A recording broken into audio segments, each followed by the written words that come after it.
Kasaragod Kumbla railway സ്റ്റേഷനിൽ നിന്ന് 21 kilometre കിഴക്ക് ഭാഗത്തേക്ക് യാത്ര ചെയ്താൽ മനോഹരമായ ബദിയടുക്ക നഗരത്തിൽ എത്തിച്ചേരാൻ പറ്റും. മലയോര നഗരമായ ബദിയടുക്ക ഇപ്പോഴും ഒരു ടൂറിസ്റ്റ് സങ്കേതമായി വികസിപ്പിച്ചിട്ടില്ല. എങ്കിലും പ്രശാന്തസുന്ദരമായ ബദിയടുക്ക പട്ടണത്തിൽ പോകുവാനും അവിടെയുള്ള ഭക്ഷണം കഴിക്കുവാനും കാസർഗോട്ടുകാർക്ക് വലിയ താല്പര്യമാണ്. കാസർഗോട്ട് അങ്ങാടിയിലെ തിക്കും തിരക്കും ബദിയടുക്കയിൽ കാണുവാനില്ല. എങ്കിലും ധാരാളം റെസ്റ്റോറൻറ്റുകളും ഷോപ്പിംഗ് സാധ്യതകളുമുള്ള ഒരു വലിയ പട്ടണം തന്നെയാണ് ബദിയടുക്കയും.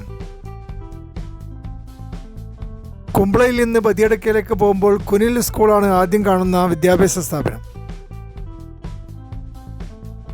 അത് കഴിയുമ്പോൾ ബസ് സ്റ്റാൻഡിൻ്റെ പുറകിൽ ആനന്ദ് സാഗർ റെസ്റ്റോറൻറ്റും കാണുവാൻ പറ്റും. ബദിയടുക്കയിലെ ഏറ്റവും വലിയ റെസ്റ്റോറൻ്റായ ആനന്ദ് സാഗറിൽ ഗോളി ബാജിയും ഫ്രൈഡ് മംഗലാപുരം ബാജിയും അതുപോലെയുള്ള മംഗലാപുരം വിഭവങ്ങൾ ലഭിക്കും. അതുപോലെ പൂജ ജ്യൂസ് കോർണർ ബസ് സ്റ്റാൻഡിൻ്റെ അടുത്താണ്. സ്കൈലൈൻ ബേക്കറിയും കേരള ഫാമിലി റെസ്റ്റോറൻറ്റും ഇവിടെയുണ്ട്. കഞ്ഞിയും കപ്പയും ഫിഷ് കറിയുമാണ് കേരള ഫാമിലി റെസ്റ്റോറൻറ്റിലെ വിഭവങ്ങൾ. ബസ് സ്റ്റാൻഡ് കഴിഞ്ഞാൽ ഒരു ടി ജംഗ്ഷൻ കാണുവാൻ പറ്റും. ഈ ടി ജംഗ്ഷനിൽ ഒരു വലിയ ജമാഅത്ത് പള്ളിയും ഉണ്ടാക്കിയിട്ടുണ്ട്. ഈ ജംഗ്ഷനിൽ നിന്ന് ഇടത്തോട്ട് തിരിഞ്ഞാൽ പുത്തൂരിലും വലത്തോട്ട് തിരിഞ്ഞാൽ ചെർക്കള മൈസൂർ റോഡിലും എത്തിച്ചേരാൻ പറ്റും. സ്പോർട്സ് മേഖലയിൽ നല്ല പുരോഗതിയുള്ള ഒരു പട്ടണമായി ബദിയടുക്ക അറിയപ്പെടുന്നു. കൂടുതൽ ആളുകളും ക്രിക്കറ്റ് കളിക്കുവാൻ ഇഷ്ടപ്പെടുന്നു. വലിയൊരു ക്രിക്കറ്റ് ഗ്രൗണ്ട് ബാലുഘട്ടെ കുന്നുകളിലുണ്ട്. അതുപോലെ വോളിബോളും കബഡിയും ബാഡ്മിൻ്റണും കളിക്കുവാനും നാട്ടുകാർക്ക് വലിയ താല്പര്യമാണ്. പുത്തൂർ റോഡിൽ കർഷകൻ്റെ കട എന്ന അറിയപ്പെടുന്ന ഒരു കാർഷിക വസ്തുക്കളുടെ വിപണന കേന്ദ്രം കാണുവാൻ സാധിക്കും. അടിസ്ഥാനപരമായി കൃഷിക്കാരുടെ നഗരമാണ് ബദിയടുക്ക. അടക്കയാണ് ഇവിടുത്തെ പ്രധാനപ്പെട്ട കൃഷി. അതിനു പുറമെ തെങ്ങും റബ്ബറും കൊക്കോയും കശുവണ്ടിയും കൃഷി ചെയ്യുന്നുണ്ട്. ബീഡി ഫാക്ടറികളും ധാരാളം ആളുകൾക്ക് ജോലി കൊടുക്കുന്നു. ആദിവാസികളും ഇവിടെ താമസിക്കുന്നുണ്ട്. കൊറഗ സമുദായത്തിൽപ്പെട്ട ആദിവാസികളുടെ ഒരു കോളനിയും ഇവിടെയുണ്ട്. എങ്കിലും ഭൂരിഭാഗം ബദിയടുക്കക്കാരുടെയും വരുമാന മാർഗം ഗൾഫ് രാജ്യങ്ങളിലെ ജോലിയാണ്. പുത്തൂർ റോഡിൽ അറേബ്യൻ മെക്സിക്കോ റെസ്റ്റോറൻറ്റ് മികച്ച നോൺ വെജിറ്റേറിയൻ ഭക്ഷണം കൊടുക്കുന്നു. അല്പം കൂടി മുന്നോട്ട് പോയാൽ മൂക്കമ്പാറ ജംഗ്ഷനിൽ കണ്ണിയത്ത് ഉസ്താദ് ഇസ്ലാമിക് അക്കാഡമി എന്ന പേരിൽ ഒരു മദ്രസ ഉണ്ടാക്കിയിട്ടുണ്ട്. അതിനു പുറമെ ഇവിടെ കെട്ടഞ്ചി ക്ഷേത്രവും സ്ഥിതി ചെയ്യുന്നു. ഈ ക്ഷേത്രത്തിൻ്റെയും മദ്രസയുടെയും എതിർഭാഗത്ത് സെൻറ് മേരീസ് ചർച്ച് എന്ന പേരിൽ ഒരു വലിയ ക്രിസ്ത്യൻ പള്ളിയും ഉണ്ടാക്കിയിട്ടുണ്ട്. കാസർഗോഡ് ജില്ലയിലെ ഒരു ഗ്രാമപഞ്ചായത്താണ് ബദിയടുക്ക. 34,000 ആളുകൾ ഇവിടെ താമസിക്കുന്നു. തുളു, കന്നഡ, കൊങ്കണി, കൊറഗ, മറാഠി തുടങ്ങിയ ഭാഷകൾ സംസാരിക്കുന്നവർ ബദിയടുക്കയിലുണ്ട്. കുറച്ചാളുകൾ മലയാളവും സംസാരിക്കുന്നുണ്ട്. ബദിയടുക്ക എന്ന പേര് ഈ പട്ടണത്തിന് ലഭിച്ചത് തുളു ഭാഷയിലുള്ള ബദിയ എന്ന വാക്കിൽ നിന്നാണ്.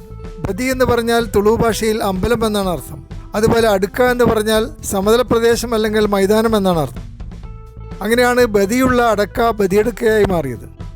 ഈ അമ്പലം ഇപ്പോൾ കിന്നിമണി പൂമണി എന്ന പേരിലാണ് അറിയപ്പെടുന്നത്. ഒരു കുന്നിൻ പ്രദേശത്തുള്ള ഈ അമ്പലത്തിൻ്റെ പരിസരത്ത് പോയാൽ താഴ്വരയുടെ മനോഹരമായ ദൃശ്യങ്ങൾ ലഭിക്കും.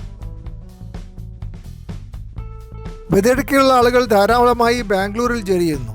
ഇവിടെ നിന്ന് ബാംഗ്ലൂരിലേക്ക് നേരിട്ട് ബസ് ലഭിക്കും. പുത്തൂർ വഴിക്കാണ് ബസ് സർവീസ് നടത്തുന്നത്. ബദിയടുക്കയിൽ എവിടെ നോക്കിയാലും കൊട്ടാരം പോലെയുള്ള വീടുകൾ കാണാം. ഇത്തരത്തിലുള്ള വീടുകൾ ഉണ്ടാക്കുന്നത് കൂടുതലും ഗൾഫ് രാജ്യങ്ങളിൽ ബിസിനസ് നടത്തുന്നവരാണ്. ബദിയടുക്കക്കാർക്ക് ബിസിനസ് ചെയ്യുന്നതിൽ വലിയ സാമർഥ്യമാണ്. അതുപോലെ വലിയ ജമാഅത്ത് പള്ളികളും ഗൾഫ് രാജ്യങ്ങളിൽ ജോലി ചെയ്യുന്നവരുടെ സംഭാവന കൊണ്ട് കെട്ടിപ്പൊക്കിയിട്ടുണ്ട്. അറബികൾ സംഭാവന ചെയ്ത പള്ളികളും ഇവിടെയുണ്ട്. ധാരാളം ഗവൺമെൻറ് ഓഫീസുകളും ബദിയടുക്കയിൽ കാണുവാൻ പറ്റും.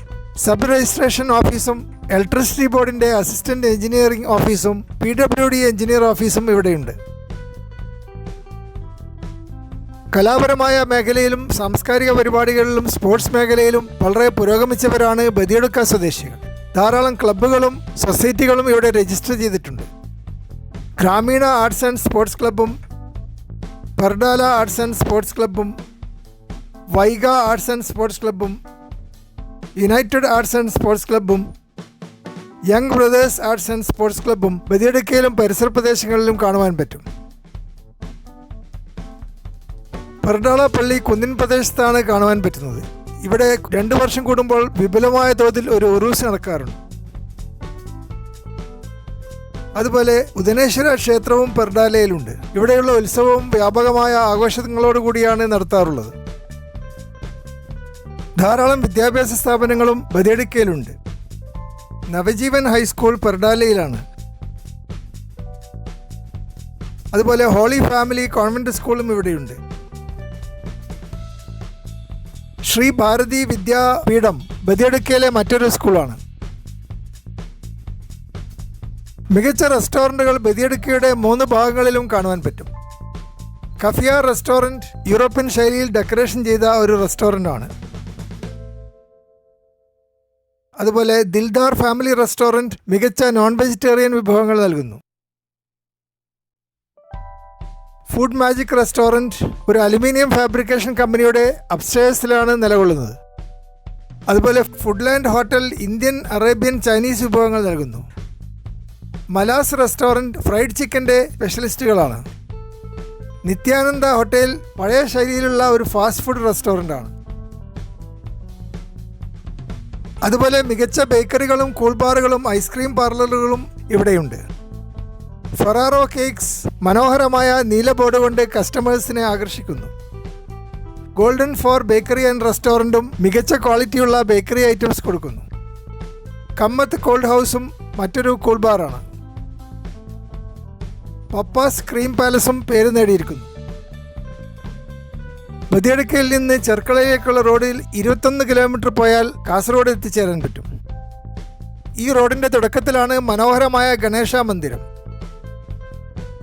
അതുപോലെ ചിന്മയ മിഷൻ സ്കൂൾ 2 കിലോമീറ്റർ ദൂരെയാണ്. മനോഹരമായ ഒരു ചരൽക്കുന്നിൽ പിങ്ക് നിറമുള്ള ചിന്മയ മിഷൻ്റെ ബിൽഡിംഗ് വളരെ ഫോട്ടോജനിക്കാണ്.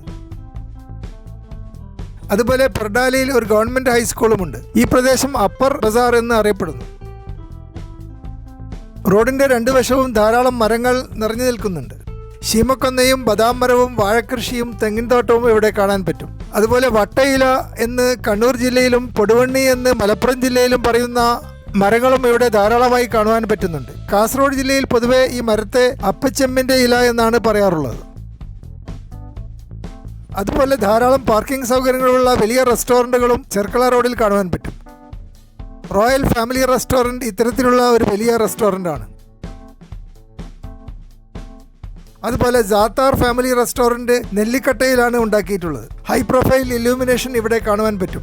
ജ്യൂസും സാൻഡ്വിച്ചും പലതരം നോൺ വെജിറ്റേറിയൻ വിഭവങ്ങളും ഇവിടെ നൽകുന്നുണ്ട്. വിശാലമായ പാർട്ടി ഹാളും സജ്ജീകരിച്ചിട്ടുണ്ട്. ബദിയടുക്കയിൽ നിന്ന് 9 കിലോമീറ്റർ ചെർക്കള റോഡിൽ യാത്ര ചെയ്താൽ ലോകപ്രസിദ്ധമായ എടനീർ മഠത്തിൽ എത്തിച്ചേരാൻ പറ്റും. ആദി ശങ്കരാചാര്യൻ്റെ പാരമ്പര്യത്തിലുണ്ടാക്കിയ ഒരു ഹൈന്ദവ സാംസ്കാരിക കേന്ദ്രമാണ് എടനീർ മഠം. 4 വർഷം മുമ്പ് വരെ ഈ മഠത്തിൻ്റെ അധിപനായിരുന്ന സ്വാമി കേശവാനന്ദ ഭാരതി ഇന്ത്യ മുഴുവൻ അറിയപ്പെടുന്ന ഒരു സന്യാസിയാണ്. മഠത്തിൻ്റെ സ്വത്തുക്കൾ പിടിച്ചെടുക്കുവാൻ കേരള ഗവൺമെൻറ് ഒരു ശ്രമം നടത്തിയപ്പോൾ അദ്ദേഹം സുപ്രീം കോടതിയിൽ കേസ് നടത്തുകയും ഭരണഘടനയുടെ അടിസ്ഥാന തത്വങ്ങൾ മാറ്റിമറിക്കുവാൻ കേരള ഗവൺമെൻറ്റിനോ ഇന്ത്യ ഗവൺമെൻറ്റിനോ അധികാരമില്ലെന്ന് സുപ്രീം കോടതി വിധി പ്രസ്താവിക്കുകയും ചെയ്തു. ചരിത്ര പ്രാധാന്യമുള്ള ഈ കോടതി വിധിയെ കേശവാനന്ദ ഭാരതി വേഴ്സസ് കേരള ഗവൺമെൻറ് എന്ന് അറിയപ്പെടുന്നു. സുപ്രീം കോടതിയിലെ 13 ജഡ്ജിമാർ അടങ്ങുന്ന ഭരണഘടനാ ബെഞ്ചാണ് ഈ കേസിൻ്റെ വിധി പ്രസ്താവിച്ചത്. 68 ദിവസങ്ങൾ വാദം കേട്ട ശേഷമാണ് 700 പേജുകൾ വരുന്ന വിധിന്യായം കോടതി പുറപ്പെടുവിച്ചത്. 6 ജഡ്ജിമാർ ഗവൺമെൻറ്റിന് അനുകൂലമായും 7 ജഡ്ജിമാർ ഗവൺമെൻറ്റിനെതിരായും അഭിപ്രായം രേഖപ്പെടുത്തി. പിന്നീട് കേശവാനന്ദ ഭാരതി കേസ് ലോകപ്രശസ്തമാവുകയും ബംഗ്ലാദേശിലെ സുപ്രീം കോടതി ഇത് ഒരു മാതൃകയായി സ്വീകരിക്കുകയും ചെയ്തു. എടനീർ മഠത്തിൽ അറിയപ്പെടുന്ന ഒരു ഹൈസ്കൂളും ഉണ്ടാക്കിയിട്ടുണ്ട്. HSSIB SHSS എന്നാണ് ഈ ഹൈസ്കൂളിൻ്റെ പേര്.